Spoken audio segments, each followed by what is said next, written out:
अस्सलाम वालेकुम, मैं हूं ज़हीर अली। आप देख रहे हैं मेरा YouTube channel toppers online physics academy. अगर अभी तक आपने मेरे चैनल को सब्सक्राइब नहीं किया तो काइंडली मेरे चैनल को सब्सक्राइब करें और प्रेस द बेल आइकन ताकि हर आने वाली वीडियो की इन्फॉर्मेशन आपको मिलती रहे। ठीक है, तो आपके सब्सक्राइब करने से हमें मोटिवेशन मिलती है और हम और मेहनत करके आपके लिए वीडियोस बनाएंगे। आज का हमारा लेक्चर है lecture number 4 of class matric, that is the difference between mechanical waves and electromagnetic waves. What are the wavefronts and what is the relation between velocity, frequency and wavelength. ठीक है, तो आज हम ये सारा डिस्कस करेंगे इस फोर्थ लेक्चर में। ठीक है, तो सबसे पहले है mechanical waves and electromagnetic waves. तो मैंने थोड़ा सा इंट्रोडक्शन दिया था mechanical waves and electromagnetic waves के दरमियान लेक्चर नंबर फर्स्ट में। तो अगर आपने मेरा लेक्चर नंबर फर्स्ट नहीं देखा तो वहां पर जाएं। वेव क्या है, वेव के डिफरेंट कॉन्सेप्ट्स क्या हैं, वेव के पैरामीटर्स क्या हैं, वेव के कैरेक्टरिस्टिक्स क्या हैं। ठीक है, मैंने वो डिटेल में आपको पढ़ाए हैं लेक्चर नंबर 1 में, तो आप वहाँ पर जाएं, लिंक डिस्क्रिप्शन में मिला हुआ है। ठीक है, तो आज हम स्टार्ट करते हैं mechanical waves. Mechanical waves are those waves which require medium for propagation or travel. Require medium for propagation or travel. Mechanical waves वो होती है जिसको ट्रेवल करने के लिए मीडियम की जरूरत होती है। ठीक है, और electromagnetic waves are those waves which do not require medium for propagation, ठीक है, इसके एग्जांपल पढ़ते हैं कि किन किन को मीडियम की जरूरत होती है। Sound waves require medium. Sound waves के लिए मीडियम होना लाजमी है। अगर वैक्यूम में कोई मीडियम मौजूद नहीं है तो साउंड वेव्स ट्रेवल नहीं करेंगी। ठीक है, क्योंकि साउंड वेव्स और मैकेनिकल वेव्स। ठीक है, साउंड वेव्स, वाटर वेव्स में जो मीडियम है वो हमारा क्या है, वाटर है। Waves in rope are example of mechanical waves. What are electromagnetic waves? Radio waves, light rays, X-rays, infrared rays, etc. are the example of electromagnetic waves that do not require medium for propagation. Now, the mechanical waves can be longitudinal as well as transverse, यानी ये longitudinal waves भी हो सकती हैं और transverse wave भी हो सकती हैं। ठीक है, तो what are the longitudinal waves and transverse waves, मेरा सेकंड लेक्चर है। सेकंड लेक्चर में जाएं डिटेल में लॉन्गिट्यूडनल वेव्स और ट्रांसवर्स वेव्स को, फर्स्ट और सेकंड लेक्चर दोनों में आप वहां पर देखें कि what are the longitudinal waves और what are the transverse waves. Longitudinal waves में क्या होते हैं, पार्टिकल्स मूव करते हैं in the direction of the medium of particles move in the direction of propagation of wave. और यहाँ पर ट्रांसवर्स वेव्स में क्या करते हैं, particles of medium travel perpendicular to the direction of the wave transfer is known as transfer waves। तो first lecture में और सेकंड लेक्चर में मैंने डिटेल में डिस्कस किया था ट्रांसफर वेव्स। लिंक जो है आपको डिस्क्रिप्शन में गिवन है, आप वहां से देख सकते हैं। अच्छा, electromagnetic waves are always transverse in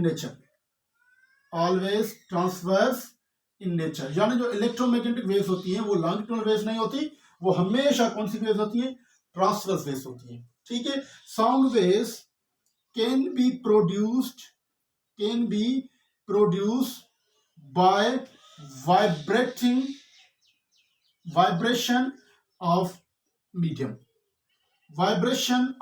particles of medium, यानी जहां पर भी वाइब्रेशन होगी वहां पर क्या होगी, इलेक्ट्रोमैग्नेटिक वेव्स प्रोड्यूस होंगी। These waves are produced by changing electric and magnetic field.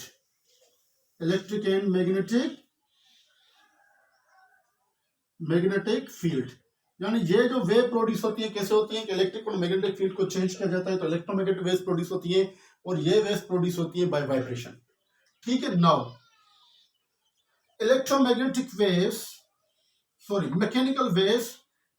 mechanical waves can't travel through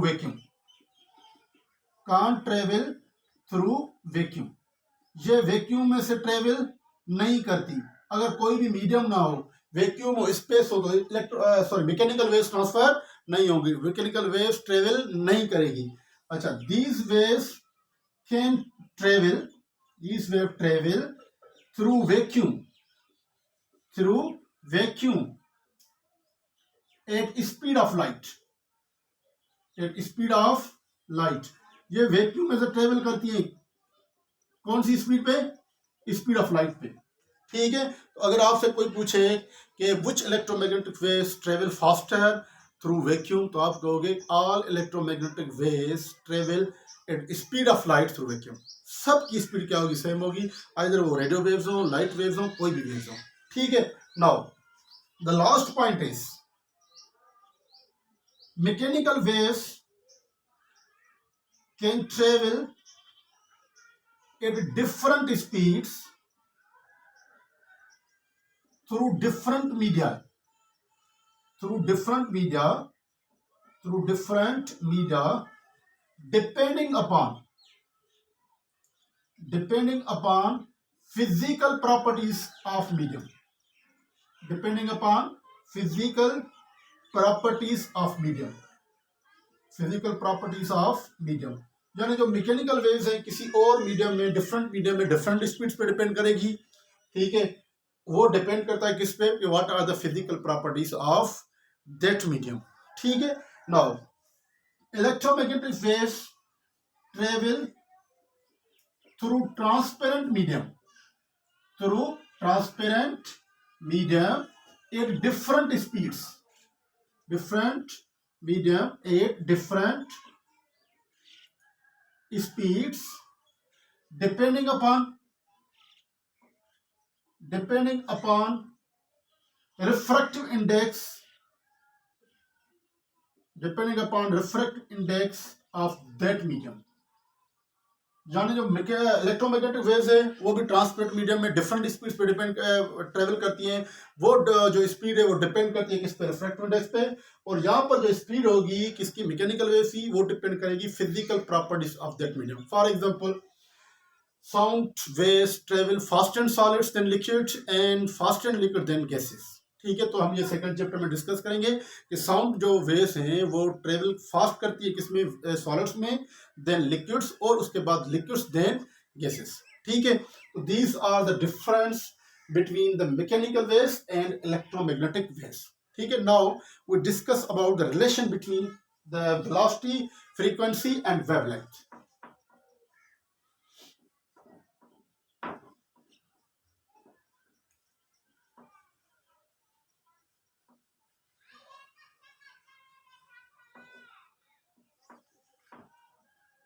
ठीक है, now we discuss about the wave velocity, we discuss about the wave velocity।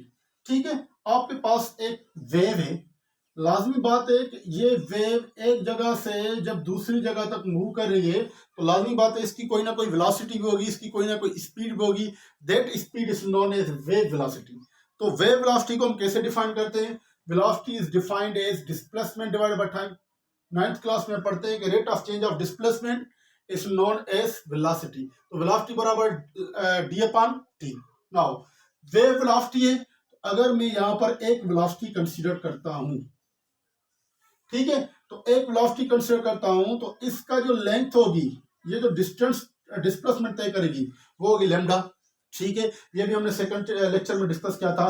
और यहां से लेकर यहां तक travel होने में कोई ना कोई टाइम लगा होगा, and the time required to complete one wave is known as its time period। उसको हम क्या बोलते हैं? टाइम पीरियड बोलते हैं। तो मैं इसको t से डिफाइन कर देता हूं, टाइम पीरियड से। अब ये फार्मूला क्या बन जाएगा? v is equal to displacement की जगह पे आ गया क्या? लैम्डा डिवाइडेड बाय t, जिसको मैं लिख सकता हूं वेवलेंथ। ये क्या है? वेवलेंथ है, divided by time period, divided by time period. ठीक है, तो मैं लिख सकता हूं v is equal to lambda divided by t।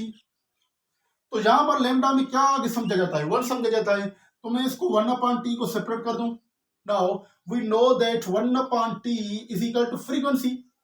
Frequency and time period are reciprocal of each other. ठीक है, तो हम रिलेशन पढ़ना चाहते हैं किसमें? वेवलेंथ, फ्रीक्वेंसी एंड वेलोसिटी में। तो मैंने लैम्डा सेम रखा, 1 अपॉन टी के जगह पर मैं क्या रख दूंगा, फ्रीक्वेंसी रख दूंगा, तो ये हो जाएगा v is equal to F into lambda, v is equal to F into lambda. This is the relation between frequency, wavelength and velocity. ठीक है, now velocity depends upon frequency, जितनी फ्रीक्वेंसी ज्यादा होगी इसका मतलब उसकी वेलोसिटी उतनी ज्यादा होगी, जिसकी वेवलेंथ ज्यादा होगी उतनी उसकी उतनी वेलोसिटी ज्यादा होगी। ठीक है, तो यहां से आप फॉर्मूला फ्रीक्वेंसी कब निकाल सकते हो, v is equal F lambda, F is equal v upon lambda, lambda कब निकाल सकते हो, v अपॉन एफ। ठीक है, तो एक सिंपल सा प्रॉब्लम करते हैं हम। ठीक है, for example water wave, a water wave of wavelength, a water wave of wavelength 0.6 meter travel at speed of or at velocity of 6 meter per second. Find its frequency. तो हम इसमें frequency find कर सकते हैं। ठीक है, lambda भी find कर सकते हैं, वी भी फाइंड कर सकते हैं। ठीक है, तो मैं क्या लिखूंगा, लैम्डा है हमारे पास कितनी 0.6 मीटर, और जो वेलोसिटी है वो है 6 मीटर पर सेकंड। हमें क्या फाइंड करना है, frequency. So the relation is equal to V is equal F lambda, means F is equal lambda, यहाँ पर मल्टीप्लाई है, वहां पर क्या करेगा, डिवाइड करेगा, तो वी अपॉन लैम्डा। अब वी क्या है हमारे पास 6 मीटर पर सेकंड। ठीक है, डिवाइड बाय 0.6, पॉइंट निकाल के ऊपर क्या लगाएंगे, 0। 6 की टेबल पढ़ेंगे 60 पे, तो ये मतलब कितनी मतलब जाएगा, अच्छा ये लैम्डा है मीटर, ये हो गया कैंसिल, ये हो जाएगा 10 सेकंड इनवर्स मींस 10 हर्ट्ज। उसकी फ्रीक्वेंसी क्या हो जाएगी, 10 हर्ट्ज हो जाएगी फ्रीक्वेंसी उस वेव की जिसकी वेवलेंथ 0.6 मीटर है, वो मूव कर दिए किसके साथ, 6 मीटर पर सेकंड वेलोसिटी के साथ। तो this is the relation between velocity and frequency. ठीक है, वेलोसिटी, फ्रीक्वेंसी और वेवलेंथ के दरमियान जो डिस्टेंस है। एक मरतबा क्वेश्चन पूछा गया था मैट्रिक क्लास के बोर्ड के पेपर में, तो which one of following is the correct relationship between frequency, velocity and wavelength. तो एक ऑप्शन था v is equal F plus lambda, दूसरा ऑप्शन था v is equal F upon lambda, C option था v is equal F minus lambda, D option था v is equal F lambda. ठीक है, ये ऑप्शन आगे पीछे भी हो सकते हैं। इसमें से करेक्ट ऑप्शन क्या होगा, इसमें करेक्ट ऑप्शन होगा v is equal F lambda. ठीक है, now we discuss about one characteristic of wave that is known as wave front. हम एक कैरेक्टरिस्टिक डिस्कस करने वाले हैं यहाँ पर जिसका नाम है वेव फ्रंट। इसका नाम क्या है, वेव फ्रंट।